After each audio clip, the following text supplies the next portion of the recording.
as always, now it's time for some breaking news.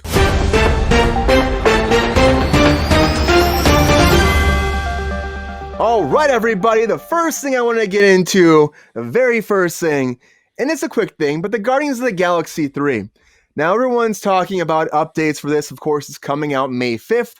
The biggest thing they're talking about, everyone wants to know about this. How long is the movie? How long is the movie? Everyone always says, how long is it going to be? Well, they're saying that Guardians might be one of the longer MCU movies, clocking in around 2 hours and 40 minutes. That's what they're saying right now. They haven't officially announced that, but that's the rumor on the street. Of course, this kind of goes up with Eternals, which was like 2 hours and 36 minutes. Wakanda Forever was 2 hours and 41 minutes. So, it's a pretty bulky movie, but again, it's the last one in the franchise, so it makes sense to just kind of give them the best ending. So I'm down for this. Let's watch it. It's not 3 hours. It's 2:40. That's not too bad. It's not too bad. It's right on the edge of really needing to take a nice nap in the middle. Right? It's not Avatar length. You know what I mean? It's not like it's like I can hold my pee that long if I need to. I can do it. For how long? 2 hours and 42 minutes. No, 40 minutes. Yeah, I can do that. You can do that, Jake. Maybe. Something else is in the news is the Batman 2. So the Batman 2 is officially going to start production on November 23rd. Really? So you got some time though, November 23rd. It's due to come out October 3rd, 2025. So we have some time until it actually releases, but they are finally moving forward. They haven't announced much besides Battinson's back, and we got Smeagol back. Smeagol? Yeah. Andy Serkis is back to be Alfred, but they haven't announced anybody else besides that. Of course, we're gonna find out who the new villains are gonna be. We'll see. There's rumors of Dr. Freeze being the villain. I don't know if that's true or not, but there's some stuff on the street there. So they're finally moving forward. This production's been in pre-production for a long time. It is happening in the Elseworlds, yes, universe. So that's coming, and something else that's coming to your small screen, or hopefully a large screen in your living room, is Avatar: The Way of Water. That's right, it is coming out now to your local on-demand and digital streaming devices, and it's going to be out March 28th. You can find it on Prime Video, Apple TV, Vudu, and anywhere you can find your movies. Of course, There's going to be something along with it, though. 3 hours of bonus extra content. That's right, 3 hours. Cameron's like, well, you got 3 hours of movie. That means you need 3 hours of behind-the-scenes movie, right? So a lot of this is going to be with there's different segments. The one he says is Capturing Pandora is a big section on this. And it shows Cameron's approach to performance capture with his cast performing in a volume-rigged stage with infrared cameras to capture their movement. And they also have head-rigged cameras, and they show you that too, to capture the emotion on their faces. And the boundaries of imagination are limitless, they say. Is there a lot more finalized CG that we didn't see that they cut down from a final edit, or it's just more... No, they're not saying that they're not saying that. There is an ending that they cut out. Well, they cut part of the ending out where all the water people were coming in, and apparently at the very end, spoiler if you haven't seen Way of Water, but there was more of a sequence with the water people coming in. The water Navadi, I can't see how that. Navi, yeah. There we go, Jake. You could hear me the whole time. From Nevada, yeah. Yeah, people from Nevada, all the Nevadians, they come in at the very end with their pitchforks and surfboards, and they help out at the very end. They cut that out because they just didn't have time for it. So. This sounds like a better movie that you're describing. I want to see that one, man. Yeah, and then then Andy Serkis comes in there as Smeagol, and he fights alongside them. It's pretty cool, man. You got Frodo. He puts the ring on. He's like, "I will help you defeat the sky people," and he flies. It's pretty cool. I think they should have gone with that cut. Take my money, please. Yes, all of it. Speaking of taking your money, Mike, Michael Jackson biopic will be taking California's money, that's for sure. So, California's talking about their tax incentives moving forward. Well, apparently they're saying that Michael Jackson, the biopic, is moving forward. Of course, we know that. And it's going to be cashing in on these California tax credits. And they're saying it's going to make... They're going to actually give it $21 million to film here in California. Whoa. That's how much you're giving the Michael Jackson biopic. And they're saying because the commission said this is the most that a production is going to spend in California, ever. So They're going to total 81.7. That's stuff. They're saying they're actually going to spend the most, but as of right now, California is going to spend 81.7 million for 24 projects across the board. But 120 million is going to be spent in California for Michael, and with that kickback, they're going to give them 21 million back. So, I mean, that's great, but then again, it's like, it's creating jobs, it's helping people come here. We've been talking about the other day, we said that we need more productions coming to California. Which kickbacks is that? Because that's definitely more than the 4% you were just talking about last night. If it's 20 I for know. 120. I know, that's what I thought too. So they're giving them more than that.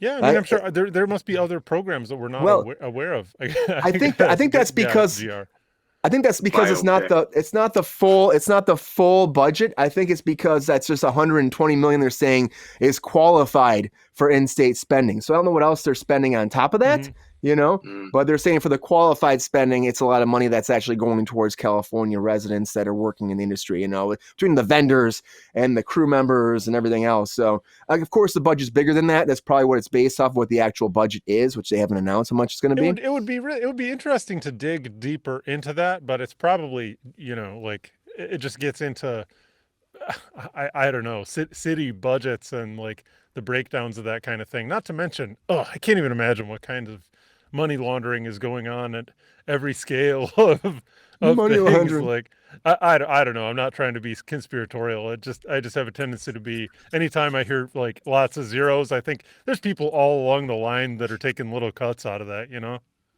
Easily.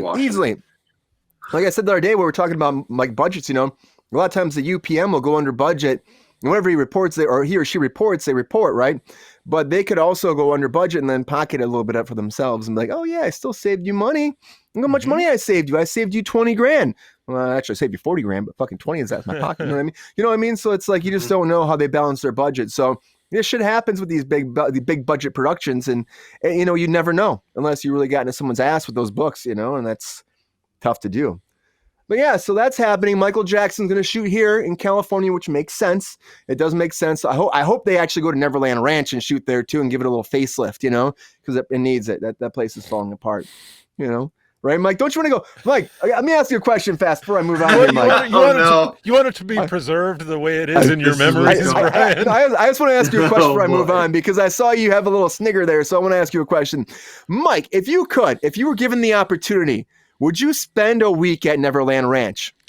I would spend a lifetime there, presumably. I mean, it was optimized to like be a great place to have fun and hang out, right? I should caveat right now, I never saw the HBO documentary, because I'm not that much of a glutton for punishment, usually. And I presume that if people agree that these heinous things are going on, then that's the case. So, it's a good question, Brian. I don't know if I did already no say takebacks. Yes. If I could you know what?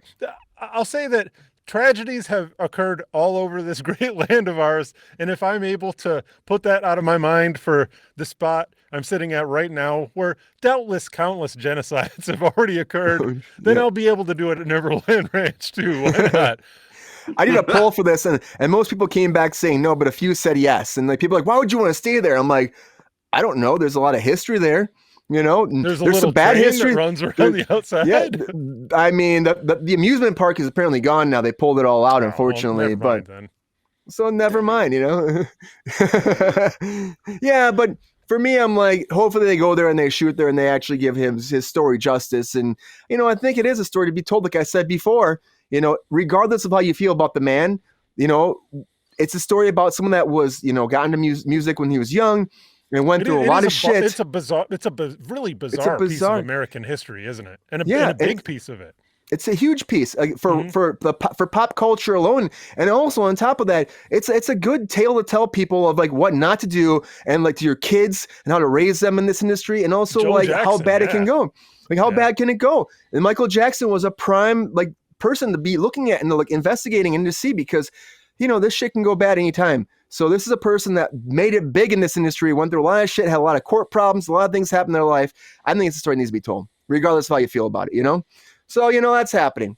Something else that's happening is like we talked about before, the very last season of Ted Lasso is coming out. Of course, it's dropping on March 15th, and people are still going online saying like, well, we're going to do more, right? They're going to do more. This isn't it. It really isn't it. And then again, we have to have Jason Sudeikis come out and say, he goes, guys, this is the end of the story that we wanted to tell, okay? That we were hoping to tell, that we love to tell. The fact that folks want more and are curious beyond more of what they haven't even seen yet, don't even know what it is. He said, that's awesome, right? That's great. It's flattering. But maybe after May 31st, when it's all done airing, once all 12 episodes are done and released, they're like, man, you know what? We get it. We're fine with it being done. We don't need any more.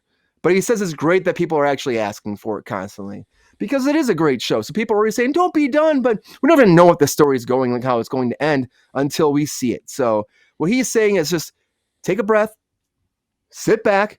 It's going to air very soon. Watch it, and we're going to give you a fulfilling ending to the story because we planned this. How often do you ever actually, like in any show, get like a real decent, fulfilling ending that makes you feel like, oh, like it gives you that sense of completion and fulfillment at the end? Like it's such a rare thing. Very rare. As to like when it happens, you go, oh my gosh, that never happens. Like it feels so good. You feel all the like dopamine, all the neurotransmitters just kind of flushing out of your system, and it feels good. So it makes me happy that if he's saying like, he's like, okay, well, come back to me after you see what a great job we did wrapping it up. Like, so I hope that it's as as fulfilling as he seems to believe it is. I hope so too. I really do. I mean, I honestly love the first 2 seasons. 3 seasons does seem short, but then again, if you have a great story, it's all planned out, it's done, it's fulfilled the way they want to do. Come on, let them tell their story, and then afterwards, like he says, judge. But to me, I'm excited for them. They got this opportunity. Let him springboard off of it. Like now he's got the notoriety from this. He wants to ping that into his next project too, right? Yeah, yeah. He will. He totally will. And then, if you do love Ted Lasso so much, one thing you can actually get involved in and try to actually try to make it happen for yourself is booking an Airbnb at the tavern that Ted Lasso stays at, because that's happening right now. Apparently, Airbnb is going to rent out the actual bar, and there's like 2 bedrooms there, apparently, and they're making it for only like 3 people. 3 people can bring 4 friends or something like that, and they're going to charge $13 a night. And that's it if you want to come stay at the Ted Lasso pub in the UK. So this is going to happen. It's moving forward. Like I said, they're going to have March 21st at 1 p.m. Eastern time. They're going to open the bookings. And this is going to sell out so fast because I said there's only 3 days. So like whoever's like it's a numbers game. Whoever's the first person to click on it somehow in a million years will get it and book it and stay there, which is awesome. It's not an auction, or are they just giving you a they're opening price? Up. Yep, it's $13. They're opening it up, and as soon as it open up, it'll be sold out in like 1 second, probably. Cool. Yeah, 3 nights, Wow. and it's kind of cool because the actual bartender from the show, she's gonna be there the whole time. She's gonna serve people drinks there, and she's gonna serve them their food. So it'll be like you're actually in Ted Lasso at the bar that he goes to and staying there. That's the idea. So they must be paying her. I don't know if she's only getting $13 a night. That's I bet she's making more than that. I would think so. Annette Badland, her name is, who plays May on the show. She'll be serving up the drinks at that London tavern. So if you're a friend of the show, Ted Lasso, and you love it that much, this might be your opportunity to have a great experience that a lot of people will not have. It's going to be pretty awesome. I'm going to try. I'm going to try too. You want Airbnb? I might be giving away. If you can muster the $13 together. Yeah. And if anybody gets it that watches us, let us know. We'd love to hear it because that's pretty cool.